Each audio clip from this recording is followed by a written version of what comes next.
आप बहुत ही फैटी और फ्लैबी यानी कि आप में बहुत ज़्यादा फैट है और फिर भी आप में कैल्शियम की कमी है, तो आपको मेडिसिन लेनी होगी। किसी की भी बॉडी में आज के दौरान अगर कैल्शियम की कमी हो जाती है तो ये एक बहुत ही कॉमन प्रॉब्लम हो गई है, क्योंकि हमारा जो रहन सहन है वो बहुत ही बदल चुका है, जिसकी वजह से ना ही हमारी बॉडी एब्जॉर्ब करती है कैल्शियम को।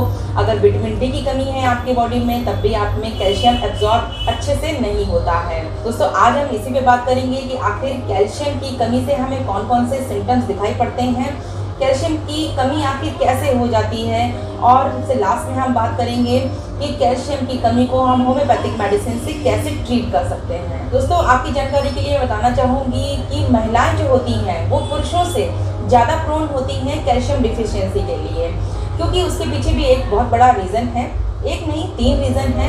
सबसे बड़ा रीज़न यही है कि अगर कोई महिला है तो प्रेगनेंसी के टाइम पर उसको भी प्रॉपर मात्रा में कैल्शियम और आयरन की ज़रूरत होती है। तो अगर कैल्शियम जो होता है फीमेल की बॉडी में वो बेबी लेने लगता है फीमेल से यानी कि अपनी मदर से, तो इसलिए सफिशिएंट मात्रा में फीमेल की बॉडी में कैल्शियम होना बहुत ज़रूरी है। अगर इस दौरान अगर आप कैल्शियम और आयरन का आप एक लेवल बना के रखेंगे तो आप में कैल्शियम की कमी नहीं होती है। इसका कारण ये है कि जब भी किसी भी महिला में मेनोपॉज की कंडीशन आती है, यानी कि जब पीरियड उनके बंद होने को होते हैं, तो मेनोपॉज की वजह से, हार्मोनल इम्बैलेंस की वजह से उनकी जो बोन होती हैं वो काफ़ी फ्रेगाइल ब्रिटल हो जाती हैं, कि ऑस्टियोपोरोसिस भी हो सकता है। ये फीमेल में ज़्यादा देखा गया है, और अगर फीमेल की फैमिली हिस्ट्री में भी अगर कैल्शियम की कमी है तब भी फीमेल में कैल्शियम की ज़्यादा मात्रा कम पाई जाती है। तो इसीलिए दोस्तों कहा जाता है कि प्रेगनेंसी के दौरान और मेनोपॉज के बाद आप अपना कैल्शियम बैलेंस बना के रखें। हेलो एवरीवन, मैं हूं डॉक्टर प्रीति, आपका बहुत बहुत स्वागत करती हूं मेरे यूट्यूब चैनल में। दोस्तों अगर मेरा चैनल आप पहली बार देख रहे हैं तो इसको सब्सक्राइब करना बिल्कुल ना भूलें और बेल आइकन को भी प्रेस कर दें, जिससे मेरे आगे आने वाले इन्फॉर्मेटिव वीडियोज़ के बारे में आपको नोटिफिकेशन मिलता रहे। पहले से ही पता है कि बच्चों की ग्रोथ के लिए और टीथ के डेवलपमेंट के लिए कैल्शियम बहुत ज़रूरी होता है। सिर्फ यही कैल्शियम का काम नहीं होता है, कैल्शियम का एक मेजर रोल भी होता है हर किसी की बॉडी में। अपनी पूरी बॉडी की जो मसल्स होती हैं वो कैल्शियम की प्रेजेंस में ही अच्छे से वर्क करती हैं, क्योंकि ऐसे कि मसल्स होती हैं आपकी पूरी बॉडी की, वो कॉन्ट्रैक्ट करती हैं और रिलैक्स होती हैं, जो कि कैल्शियम की प्रेजेंस में ही होता है। अगर आप में कैल्शियम की कमी होगी तो जो मसल्स होगी वो आपकी सही से कॉन्ट्रैक्ट नहीं होगी और रिलैक्स भी नहीं होगी। तो अगर कैल्शियम की कमी होती है तो मसल्स कॉन्ट्रैक्ट रह जाती हैं, जिसकी एक कंडीशन को हम बोलते हैं टिटेनी होना, कि आपकी बॉडी अकड़ जाती है। तो बहुत ज़रूरी है कैल्शियम आपकी मसल्स को कॉन्ट्रैक्ट कराने के लिए और इजीली रिलैक्स कराने के लिए। इसी तरह के दोस्तों हार्ट यानी कि हमारा एक बहुत ही इम्पॉर्टेंट ऑर्गन है हमारी बॉडी का, हार्ट की मसल्स को भी कॉन्ट्रैक्ट करने के लिए कैल्शियम की बहुत ज़्यादा ज़रूरत होती है, यानी कि इसका बहुत मेजर रोल है। अगर आपका हार्ट ही कॉन्ट्रैक्ट और रिलैक्स नहीं करेगा तो आप में पूरे ब्लड की सर्कुलेशन वो कैसे होगी। अब दोस्तों बात करते हैं कैल्शियम की और कहाँ कहाँ ज़रूरत होती है। देखिए दूसरा मेजर रोल इसका ये भी है कि अगर आपको कहीं जैसे चोट लग जाती है, आपने खुद देखा होगा कि चोट लग जाती है, थोड़ा सा खून निकलता है वहाँ से, और फिर उसके बाद थोड़ी देर के बाद ही मतलब एक आधे मिनट के या 1 मिनट के बाद आपकी जो चोट से खून निकलना होता है वो बंद हो जाता है।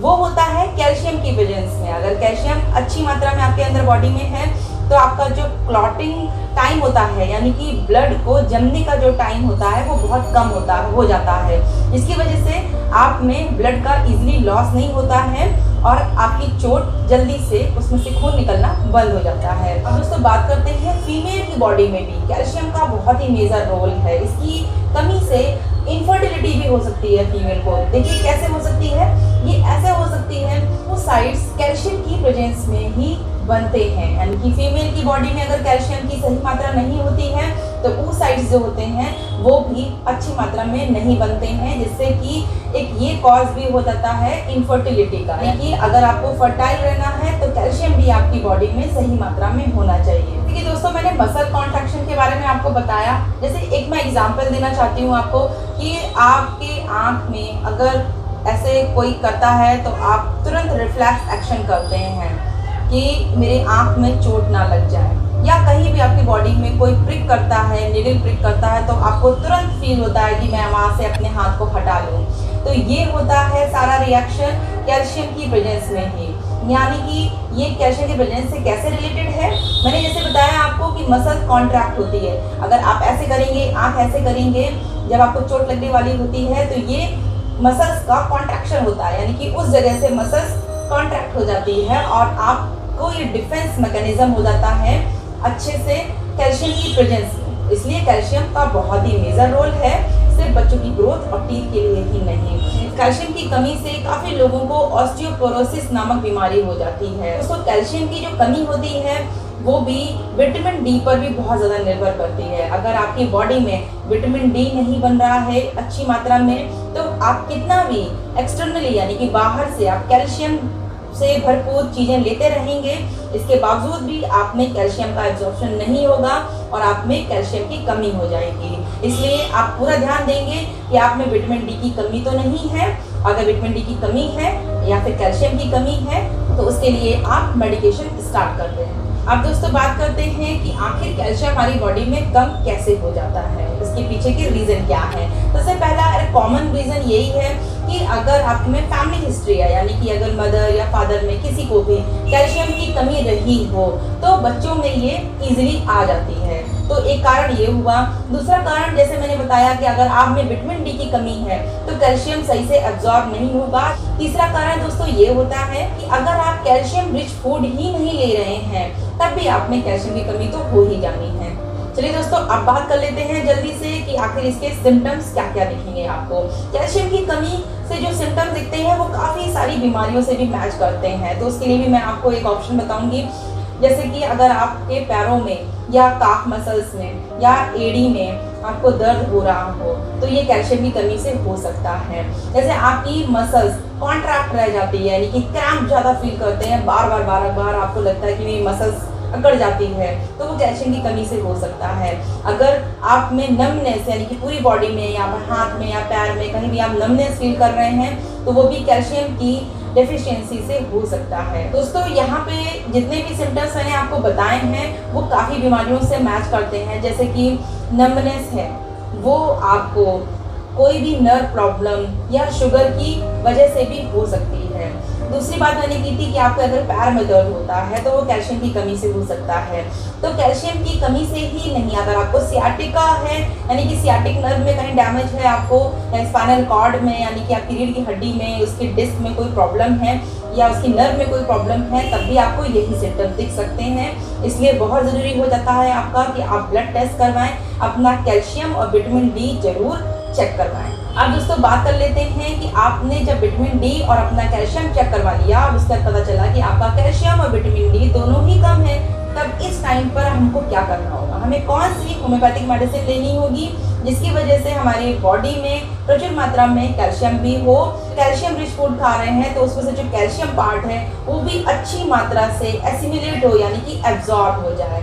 चलिए दोस्तों बात करते हैं इसकी होम्योपैथिक मेडिसिन की। सबसे पहले जैसे दोस्तों मैंने बताया कि अगर आप कैल्शियम रिच फूड भी खा रहे हैं, यानी कि आप मिल्क ले रहे हैं, डाइटरी प्रोडक्ट ले रहे हैं, सोया ले रहे हैं, हरी सब्जियां भी ले रहे हैं, इसके बावजूद भी आप में कैल्शियम की कमी है यानी कि आप में विटामिन डी की कमी भी हो सकती है, तो आप विटामिन डी जरूर लें। वैक्सीन की होम्योपैथिक एक विटामिन डी मेडिसिन होती है, उसको आप जरूर लें। और उसके साथ साथ आप कैल्शियम की बहुत सारी होम्योपैथिक मेडिसिन होती हैं वो ले सकते हैं। जैसे कि अगर कैल्शियम का एब्जॉर्प्शन यानी कि एसिमिलेशन नहीं हो रहा है तो उसके लिए सबसे अच्छी मेडिसिन है कैलकेरिया फॉस 6x या 3x। आप दोनों ही पावर में मेडिसिन ले सकते हैं। यह ट्राइचुरेशन फॉर्म है मेडिसिन का यानी कि टैबलेट फॉर्म है कैलकेरिया फॉस 3x और 6x। इसकी आपको 4 टैबलेट लेनी है दिन में 3 बार। किसी एक ही मेडिसिन लेनी है, यानी कि आपको कैलकेरिया फॉस 3x लेना है या कैलकेरिया फॉस 6x लेना है। आप इसकी 4 टैबलेट दिन में 3 बार लेंगे। और अगर छोटे बच्चे हैं, 10 साल से छोटे बच्चे हैं, तो उनको आप 2 टैबलेट या 3 टैबलेट आप दिन में 3 बार दे दीजिएगा। दोस्तों कैलकेरिया फॉस 6x और 3x जो होता है वो कैल्शियम एसिमिलेशन यानी कि कैल्शियम के एब्जॉर्प्शन को बढ़ा देता है। दूसरी मेडिसिन की दोस्तों बात करते हैं। अगर आपके टीथ बहुत जल्दी टूट जाते हैं कुछ भी छोटा मोटा खाने से, या फिर आपके जो नेल्स होते हैं वो इतने ब्रिटल हो जाते हैं कि इजीली वो भी टूट जाते हैं, यानी कि वो कैल्शियम की कमी से हो रहा है। अब आपको मेडिसिन लेनी है दोस्तों कैलकेरिया फ्लोर 6x में। कैलकेरिया फ्लोर 6x की आपको मेडिसिन लेनी है 4 टैबलेट्स दिन में 3 बार। और अगर आप 10 साल से छोटे बच्चे को देना है तो आप उनको 2 या 3 टैबलेट दीजिएगा। ऐसे ही दोस्तों, आपको जैसे मैंने आगे बताया था कि ऑस्टियोपोरोसिस अगर आपको है तो उस टाइम पे आपको सिम्फाइटम 200 नाम की मेडिसिन लेनी होगी। सिम्फाइटम ऑस्टियोपोरोसिस की बहुत ही इफेक्टिव मेडिसिन है। सिम्फाइटम 200 को आपको 2 ड्रॉप लेना है दिन में 2 बार, सुबह और शाम। अब दोस्तों बात कर लेते हैं, जैसे कि अगर आप बहुत ही फैटी और फ्लैबी यानी कि आप में बहुत ज़्यादा फैट है और फिर भी आप में कैल्शियम की कमी है, तो आपको मेडिसिन लेनी होगी कैलकेरिया फॉस 200 में। कैलकेरिया फॉस 200 जो है वो है डाइल्यूशन फॉर्म में, नहीं लिक्विड फॉर्म में। उसको आप 2 ड्रॉप लें दिन में 2 बार। दोस्तों इसी के साथ मैं आपको एक ऐसी मेडिसिन बताने वाली हूँ जो एक मदर टिंचर के फॉर्म में है।